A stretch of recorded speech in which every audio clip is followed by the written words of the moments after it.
Forum, écoutons Assimi Goïta. À ton appel, Mali, pour ta prospérité, fidèle à ton destin, nous serons tous réunis. Un but, une fois, pour une Afrique unie. Si l'ennemi découvre son front, au-delà ou au-dehors, debout sur les remparts, nous sommes résolus de mourir pour l'Afrique et pour toi, Mali. Notre drapeau sera liberté pour l'Afrique et pour toi, Mali. Notre combat sera l'unité.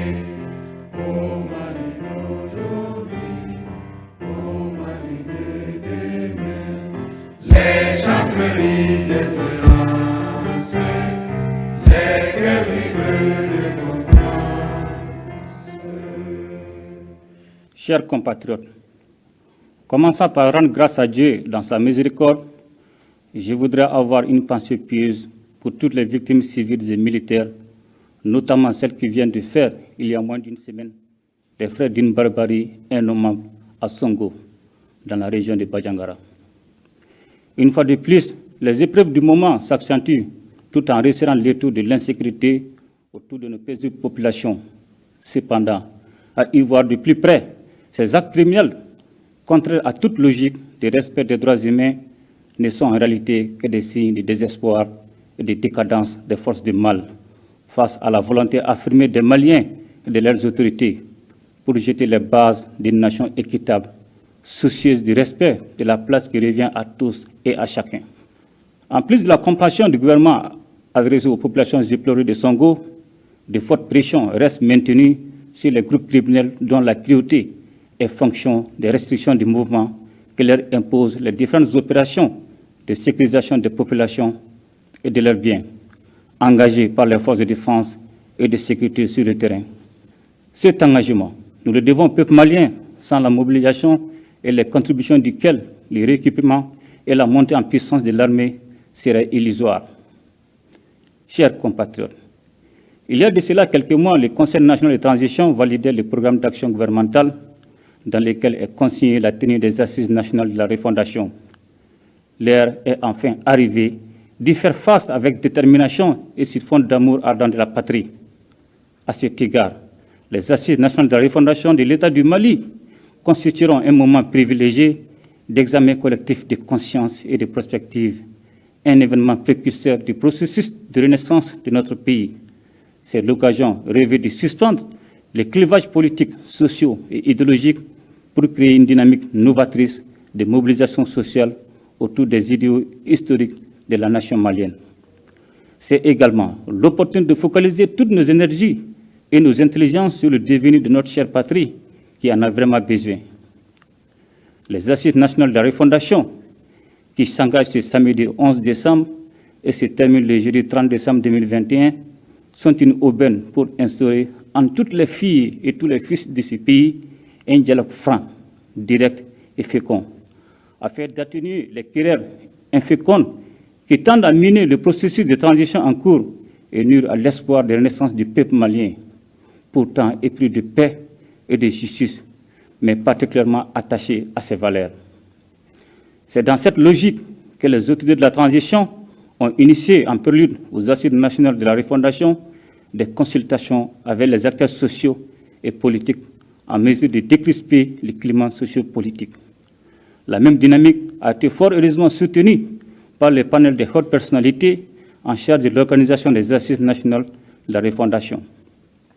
Cette démarche inclusive aura indiscutablement eu le mérite de fédérer plus d'énergie positive autour du processus historique qui constitue ces assises, porteuses du flambeau d'un lendemain meilleur pour notre pays.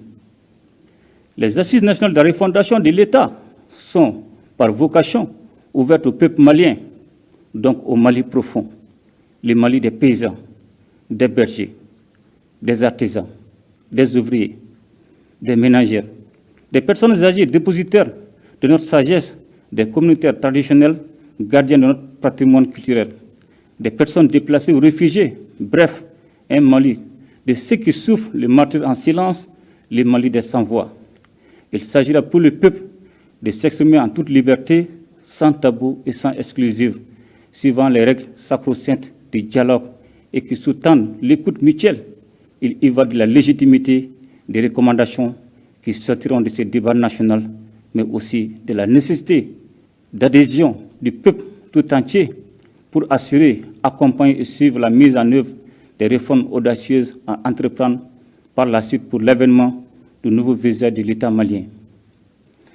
La réussite de cet événement hautement important pour le devenir du Mali se mesurera à l'aune des propositions fortes et pertinentes qui en sortiront et aideront à la conduite stratégique de la gouvernance globale de notre pays, en harmonie avec le voisinage immédiat et l'environnement international. Chers compatriotes, le concept de Mali Koura a été adopté par l'ensemble du peuple malien, tant à l'intérieur qu'à l'extérieur du pays. Toutefois, le dit concept a ses exigences. Ainsi, vouloir changer le Mali, c'est changer de prime abord le Malien lui-même, d'où la nécessité d'une transformation fondamentale des mentalités et des comportements. Toute chose qui passe obligatoirement par le renforcement de l'éducation familiale, formelle et non formelle, ainsi que par l'instruction civique. Ce faisant, nous ne devons nullement oublier que le Mali, en dépit des épreuves du moment, demeure une grande nation qui a été admirée à travers le monde et qui a inspiré une grande partie de l'Afrique, voire de l'humanité. Il est donc un devoir pour nous tous d'assumer ce bel héritage légué par nos ancêtres. Les Assises nationales de la refondation nous offrent une occasion exceptionnelle pour nous interroger sur le type de citoyens que nous voulons être, les valeurs sociétales endogènes que nous voulons accroître et promouvoir, le type de Mali Koura que nous voulons bâtir, le type de leader dont nous avons besoin pour construire et conduire le Mali nouveau. Pour ce faire, il faut convoquer notre histoire, nos valeurs, afin de dessiner les contours d'une nouvelle gouvernance, une gouvernance empreinte de vertu sous l'impulsion d'une nouvelle classe dirigeante, responsable et crédible, avec de nouvelles institutions réduites mais efficaces, inspirées de notre histoire et adaptées à nos réalités sociales, comprises et portées par nos populations. Chers membres du panel des hautes personnalités et de la Commission nationale d'organisation des assises, il importe que les Maliens se retrouvent dans la vérité et dans la sincérité autour des problèmes cruciaux qui conditionnent la survie de la nation. Cet exercice exaltant et laborieux de facilitation et de conduite des assises nationales de la refondation de l'État, pour lesquelles je vous ai nommé, vous engage au respect de la dignité humaine et à la convivialité, gage d'une réconciliation nationale et résolument tournée vers l'avenir.